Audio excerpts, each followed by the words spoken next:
جب تمہارے پروردگار نے فرشتوں سے کہا کہ میں مٹی سے انسان بنانے والا ہوں، جب میں اس کو درست کر لوں اور اس میں اپنی روح پھونک دوں تو اس کے آگے سجدے میں گر پڑنا۔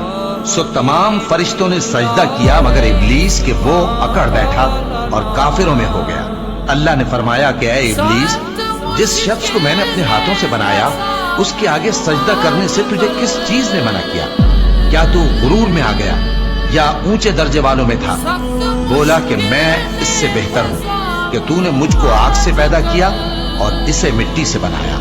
فرمایا بس یہاں سے نکل جا، تو مردود ہے اور تجھ پر قیامت کے دن تک میری لعنت پڑتی رہے گی۔ کہنے لگا کہ میرے پروردگار، اچھا تو مجھے اس روز تک کہ لوگ اٹھائے جائیں مہلت دے۔ فرمایا کہ تجھ کو مہلت دی جاتی ہے اس روز تک جس کا وقت مقرر ہے۔